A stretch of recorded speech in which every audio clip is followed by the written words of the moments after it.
사랑하는 은혜와 진리 장로교회 교우 여러분, 어젯밤도 평안하셨습니까? 오늘도 십자가의 은혜가 저와 여러분의 삶에 능력과 소망이 되시기를 주님의 이름으로 축원합니다. 오늘 새벽에 만나 본문은 마가복음 15장입니다. 그 중에 25절부터 39절을 제가 읽어드리겠습니다. 때가 제3시가 되어 십자가에 못 박으니라. 그 위에 있는 죄패에 유대인의 왕이라고 썼고 강도 둘을 예수와 함께 십자가에 못 박으니 하나는 그의 우편에 하나는 좌편에 있더라. 지나가는 자들은 자기 머리를 흔들며 예수를 모욕하여 이르되 아하, 성전을 헐고 사흘에 짓는다는 자여, 내가 너를 구원하여 십자가에서 내려오라 하고, 그와 같이 대제사장들도 서기관들과 함께 희롱하며 서로 말하되 그가 남은 구원하였으되 자기는 구원할 수 없도다. 이스라엘의 왕 그리스도가 지금 십자가에서 내려와 우리가 보고 믿게 할지어다 하며 함께 십자가에 못 박힌 자들도 예수를 욕하더라. 제6시가 되매 온 땅에 어둠이 임하여 제9시까지 계속하더니 제9시에 예수께서 크게 소리 지르시되 엘리 엘리 라마 사박다니 하시니, 이를 번역하면 나의 하나님 어찌하여 나를 버리셨나이까 하는 뜻이라. 곁에 섰던 자 중 어떤 이들이 듣고 이르되 보라, 엘리야를 부른다 하고, 한 사람이 달려가서 해면에 신 포도주를 적시어 갈대에 꿰어 마시게 하고 이르되 가만두라, 엘리야가 와서 그를 내려주나 보자 하더라. 예수께서 큰 소리를 지르시고 숨지시니라. 이에 성소 휘장이 위로부터 아래까지 찢어져 둘이 되니라. 예수를 향하여 섰던 백부장이 그렇게 숨지심을 보고 이르되 이 사람은 진실로 하나님의 아들이었도다 하더라. 오늘 본문인 마가복음 15장에는 예수께서 십자가에 달려 죽으신 사건이 기록되어 있습니다. 죄인을 구원하기 위해 이 땅에 섬기는 종으로 오신 하나님의 아들 예수 그리스도는 마침내 십자가에 달려 죽으심으로 그의 사명을 완수하셨습니다. 이 사명을 위하여 그는 많은 고난과 핍박과 비난과 배척을 당하셨습니다. 하지만 그는 결국 십자가에 죽으심으로 우리의 모든 죄를 대신 짊어지셨고 그를 믿는 모든 자에게 구원의 은혜를 선포하셨습니다. 그러나 오늘 본문 마가복음 15장은 이런 십자가 사건의 의미보다는 예수께서 십자가에 달려 죽으시는 과정을 그저 담담하게 기록하고 있을 뿐입니다. 대신 마가는 39절에서 한 백부장의 고백을 통해 예수께서 십자가를 지신 사건의 의미를 이렇게 전달합니다. 예수를 향하여 섰던 백부장이 그렇게 숨지심을 보고 이르되 이 사람은 진실로 하나님의 아들이었도다 하더라.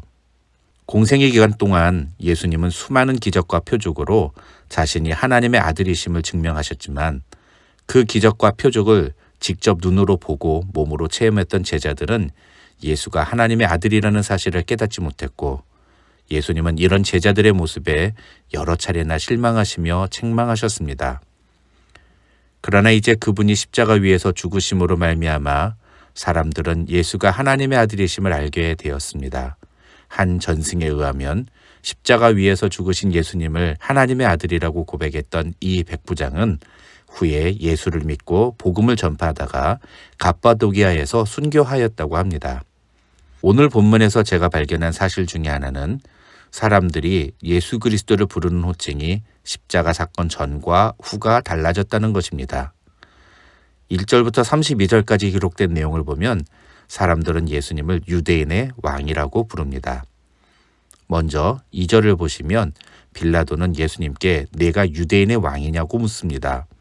이 말에 숨겨져 있는 사실 하나는 도대체 빌라도가 왜 예수님을 유대인의 왕이라고 불렀느냐는 겁니다. 그건 빌라도가 자의적으로 부른 것이 아니라 유대 종교 지도자들이 예수님을 빌라도에게 넘기면서 빌라도로 하여금 예수님을 처형하지 않으면 안 되도록 만들기 위해서 예수님을 로마 제국의 위협적인 존재인 유대인의 왕이라는 제목으로 고소했기 때문입니다.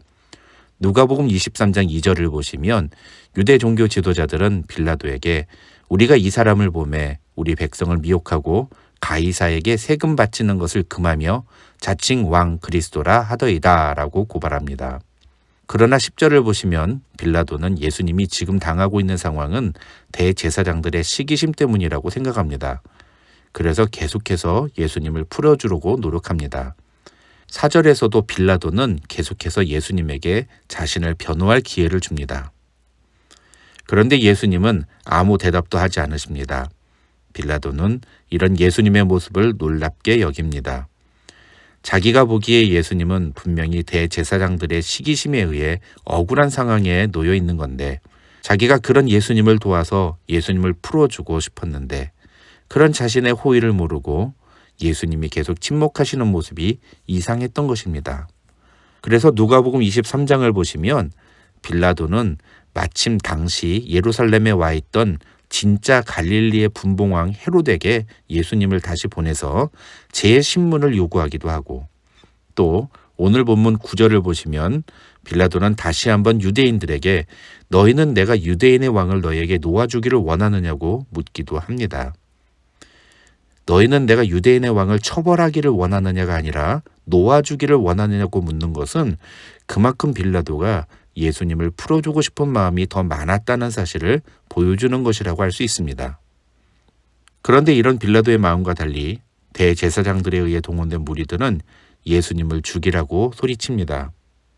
12절을 보시면 빌라도가 너희가 유대인의 왕이라 하는 일을 내가 어떻게 하랴 하고 묻자 그들은 그를 십자가에 못 박게 하소서라고 외칩니다. 결국 빌라도는 15절을 보시면 무리에게 만족을 주고자 하여 바라바를 놓아주고 예수는 채찍질하고 십자가에 못 박히게 넘겨주었다고 마가는 기록합니다. 이제 유대인의 왕이신 예수님의 고난과 죽음은 확정되었습니다.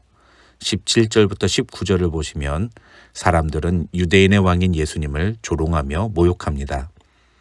26절을 보시면 예수님은 죄패에 적힌 그 글로 인해 공식적으로 유대인의 왕이 되셨습니다. 27절부터 32절에서는 그렇게 못 박히신 유대인의 왕 예수 그리스도에 대해서 모욕하고 비난하며 희롱하는 유대인들의 모습이 기록되어 있습니다. 예수님에 대한 그들의 생각은 31절에 이렇게 기록되었습니다. 그가 남은 구원하였으되 자기는 구원할 수 없도다. 사람들이 이 말을 한 것은 예수님을 조롱하기 위해서였습니다. 그러나 아이러니하게도 그들은 진실로 부정할 수 없는 진리를 고백한 것입니다.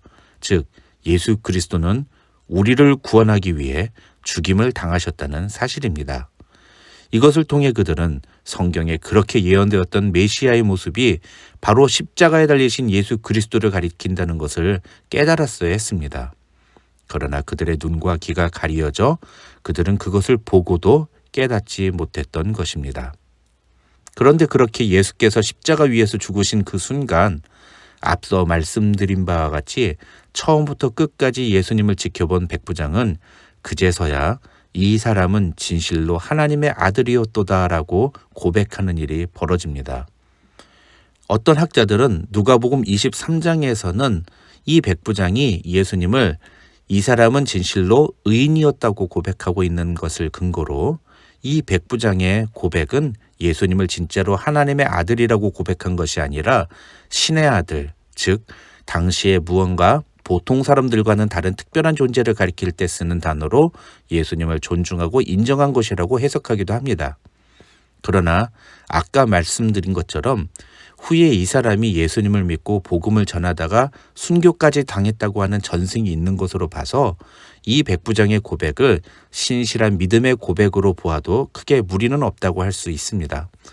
게다가 학자들은 마가가 39절에서 이 백부장을 묘사할 때 예수를 향하여 섰던 백부장이라고 기록하고 있는데 이것은 예수님이 체포되신 후부터 십자가에 달려 죽으실 때까지 처음부터 끝까지 예수님의 모든 행동을 지켜보았다는 의미이며 결론적으로 조롱과 모욕 그리고 죽음보다 더한 고통 속에서도 침묵으로 그 모든 고난을 감당하시고 결국 십자가 위에서 다 이루었다며 숨을 거두시는 예수님의 모습을 지켜본 백부장은 결국 하나님의 뜻을 위해 의연히 죽음을 맞이하신 예수님이 진실로 하나님의 아들이셨음을 고백할 수밖에 없었을 것이라고 설명하기도 합니다. 여기서 우리는 십자가에 달리신 예수님을 조롱하며 예수님께 십자가에서 내려와 우리가 보고 믿게 하라고 말하는 대제사장들과 서기관들의 모습과 십자가에 달리신 예수님을 바라보며 이 사람은 진실로 하나님의 아들이었다고 고백하는 백부장의 상반된 모습에 주목할 필요가 있습니다. 다시 말씀을 드리면 한 사람은 지금 예수님이 십자가에서 내려오는 것을 보여주면 우리가 예수님을 믿겠다고 말하고 있는 것이고, 다른 한 사람은 예수님이 십자가에 달려 죽으시는 모습을 보고 그제서야 그분이 하나님의 아들이었다는 사실을 고백하고 있다는 것입니다. 즉, 우리는 무엇 때문에 예수님을 하나님의 아들이라고 믿고 고백하고 있느냐 하는 것입니다. 최근에 저는 한국의 유명한 개그맨인 박명수 씨가 교회를 다니기 시작했다는 소식을 접했습니다. 사연인즉 박명수 씨에게 조카가 한 명이 있었는데 매우 위독한 상태였다고 합니다. 그래서 박명수 씨가 기도를 하면서 하나님께서 조카를 살려주시기만 하면 이제부터 교회에 나가겠다고 말했는데, 놀랍게도 그 조카의 상태가 호전이 되어서 완치되었고, 그때부터 박명수 씨는 자신의 말대로 교회에 나가기 시작했다고 합니다. 그리고 친구인 조혜련 씨에게는 나는 하나님을 끝까지 믿을 거야 라는 말까지 했다고 합니다.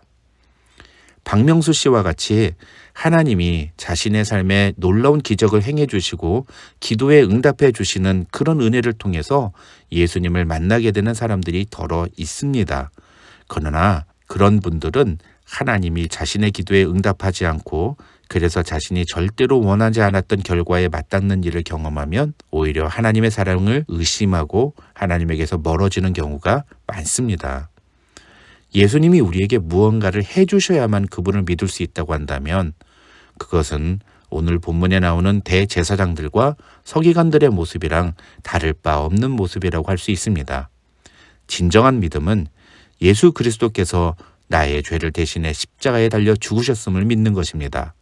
기적이 아니라 그의 죽으심이 우리의 믿음의 본질이어야 한다는 것입니다. 사랑하는 은혜와 진리 장로교회 교우 여러분, 저와 여러분은 이 백부장과 같이 예수 그리스도의 죽으심과 부활하심을 항상 믿음으로 고백하며 살아가는 성도들이 되시기를 주님의 이름으로 축원합니다. 예수께서 나를 위해 죽으셨다는 사실을 믿으면 세상 그 어떤 기적도 더 이상 필요가 없다는 것을 알게 됩니다. 십자가의 은혜만으로도 우리가 예수를 우리의 구주로 고백하기에는 충분합니다. 이런 믿음의 고백을 주께 올려드리는 귀한 성도들이 되시기를 주님의 이름으로 축원합니다.